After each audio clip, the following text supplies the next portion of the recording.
Salut les filles, je vous retrouve pour une nouvelle vidéo. Donc c'est une vidéo que j'ai jamais fait encore sur ma chaîne. Donc ça va être une vidéo flop. Je vais vous parler des produits que j'ai testés et que je n'ai pas aimés. Donc je les ai pas tous avec moi parce que en général je les jette quand j'aime pas, je les garde pas.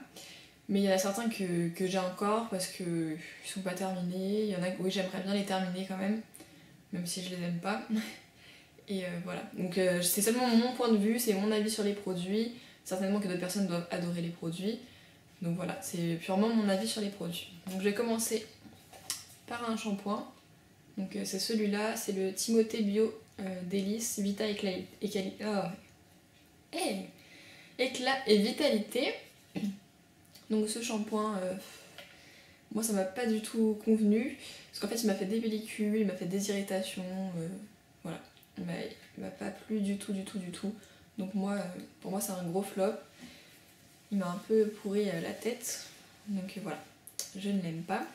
Ensuite, je vais vous parler de 3 produits. Hop, donc ça, je les ai achetés récemment, c'est un kit qu'on peut acheter encore là, je pense, pendant les soldes. Et donc c'est des produits Champard, j'ai jamais essayé cette marque, donc j'avais très envie d'essayer, surtout que ça a une super réputation, etc. Donc il y a certains qui doivent adorer, mais moi, je les aime pas. Donc déjà, pour commencer, il y a le fluide hydratant. Donc c'est hop, celui-là. Donc celui-là, c'est la crème que je mets le matin et le soir pour hydrater. Donc j'aime pas la texture, donc c'est une texture crème normale. Moi je suis habituée à des textures gel, donc je suis pas spécialement fan de la texture un peu liquide, blanche, enfin, rien de spécial. Et ce que je déteste le plus, c'est l'odeur qu'il y a là quoi. Ça sent un petit peu... Moi je trouve que ça sent l'artichaut, donc si vous l'avez et que vous trouvez que ça sent autre chose, dites-moi ce que vous pensez que ça sent. Mais moi je mets ça le matin sur le visage, ça sent l'artichaut, le soir avant de me coucher, je sens encore l'odeur sur ma peau. Enfin franchement je déteste cette odeur, j'aime pas la texture. Donc peut-être que ça hydrate bien, je sais pas. En plus je l'ai utilisé, je sais pas, une semaine, il y a presque plus rien dedans déjà. Donc franchement je l'aime pas du tout. Avec il y a ce petit truc là, donc c'est le Champard Shoot Yeux. Donc hop, avec un petit bâton comme ça là. Donc déjà il devient tout bleu là dans le truc pour fermer, alors que je vous dis ça fait une semaine que je l'ai. J'en mets, je vois pas la différence. Moi je trouve qu'il sert à rien, je l'aime pas. Et en troisième il y a ce produit. Donc ça c'est Glamour Shoot, corrige les rides et imperfections en 1 minute.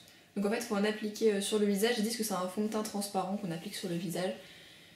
Et franchement je l'applique sur le visage, je vois pas la différence, il n'y a aucune oh j'arrive pas à parler hein.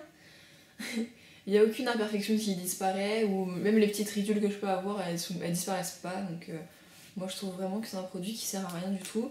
Limite j'ai l'impression que quand j'en mets, ma peau elle est encore plus pâle qu'avant d'en avoir mis. Donc non, je l'aime pas. Je vous montre la texture si jamais ça vous intéresse. C'est une texture comme ça, un petit peu crème. L'odeur elle est pas désagréable, mais elle est pas agréable, ça a une odeur un petit peu de... je sais pas, de colle. Franchement, j'adhère pas du tout, ni aux odeurs, ni aux effets des produits, etc. Donc, comme on est sur le teint, je vais continuer avec un produit MAC. Donc celui-là, c'est le MAC Prep and Prime Refine Zone, traitement soin. Hop. Donc il est petit comme ça, il coûte une vingtaine d'euros. Donc c'est un produit en fait qu'on met sur la zone T normalement, parce que moi j'ai la peau mixte, donc c'est pour éviter de briller, etc. Et donc on peut en mettre le soir, enfin on en met le matin et le soir. Et quand j'en mets le matin, déjà je trouvais pas que je brillais moins, donc je trouvais pas ça efficace. J'ai essayé pendant quand même quelques semaines. Hein.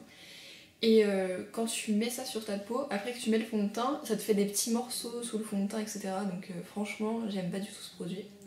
Donc je le garde quand même pour essayer de le finir, mais il est presque neuf. Parce que celui-là il se vide pas rapidement par contre.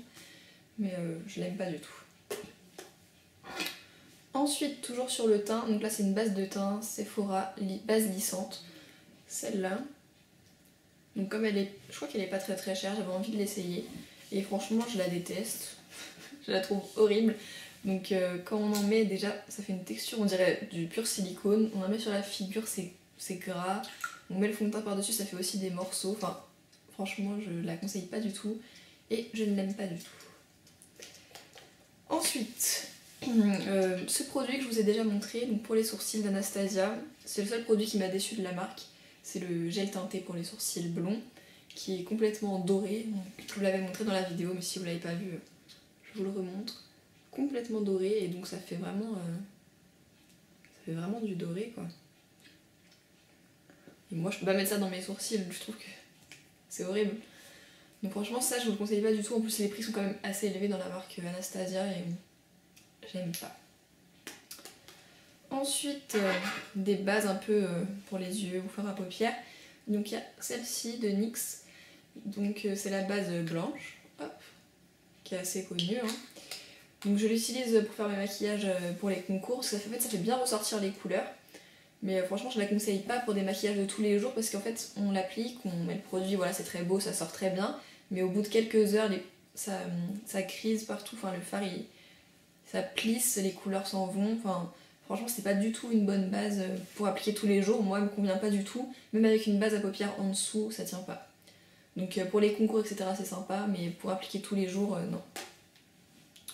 Un autre produit, je pense que certains vont pas du tout être d'accord avec moi. Donc c'est Make Up Forever, c'est un aqua cream. Donc je crois que c'est le 14, d'après ce qui est marqué. Donc la couleur, elle est juste superbe. Vous allez voir, elle est presque neuve. La couleur est superbe. Vraiment magnifique. Donc j'ai rien à dire là-dessus. La tenue est géniale. Donc limite, si vous voulez faire un trait de liner, je trouve que c'est pas mal. Mais en tant que fard, je trouve que c'est très très dur à travailler. En plus, la couleur est assez foncée, donc il faut pas se louper. Et je l'avais emmené pendant les vacances quand je l'avais acheté. Et franchement, j'étais super déçue parce que j'arrivais pas à faire un truc bien estompé. Ça faisait vraiment pas joli. Donc voilà, je suis pas du tout fan de ces produits. Je trouve que la texture est très très difficile à travailler. Après, la tenue est très bonne, il n'y a aucun souci. Et la couleur est très belle. Ensuite, on va passer à 3 mascaras. Donc le premier, ça va être le Lash Blast de CoverGirl. Je l'aime pas du tout. Hop, il est comme ceci. Une petite brosse avec des petits picots. Elle est quand même assez grosse. Et franchement, je l'aime pas du tout. Il fait pas des beaux cils, il fait pas des cils longs, il me fait pas des cils épais. En plus, je me suis mis plusieurs fois la brosse dans l'œil et ça fait très très mal. Enfin, moi je l'aime pas du tout. Il me convient pas en tout cas à moi. Ensuite, un autre mascara qui m'a vraiment déçue, c'est le Dior Show New Look. Donc c'est celui-là.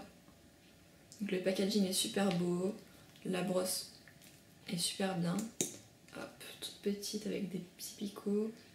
Vraiment génial, elle dépose vraiment pas mal de produits, ça fait des beaux cils.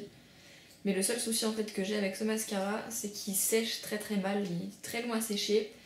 Et même une fois qu'il est sec, à la fin de la journée, en fait, j'ai plein de petites taches dans mon anti-cerne, donc ça, c'est pas possible pour moi. Donc voilà, grosse déception, mais franchement, il est très très bien, c'est le séchage qui me convient pas du tout. Et dernière déception, c'est celui-là, c'est un nouveau mascara d'Helena Rubinstein qui sort ce mois-ci. Et donc c'est le Surréaliste Everfresh. Hop, le packaging est magnifique, la brosse elle est géniale. Elle a vraiment une forme géniale. Et ce qui me convient pas avec celui-là, il fait pas des cils de fou plus que ça, déjà pour commencer. Et à la fin de la journée, je trouve qu'il y a des petits bouts en fait de mascara qui tombent. Il y a plein de petits bouts en dessous les yeux. Et du coup, voilà, ça me déçoit beaucoup, surtout que je crois que le prix est vers 40 €. Donc moi je le conseille pas du tout. Donc voilà, c'était une vidéo assez négative, c'est pour vous dire mon avis sur des produits que je n'apprécie pas, mais ça peut être utile, ça peut vous éviter d'acheter des produits qui ne sont pas bien. Ça vous donne mon point de vue en tout cas sur le produit. Donc j'espère que la vidéo vous a intéressé, je vous fais des gros bisous, je vous dis à bientôt. Ciao!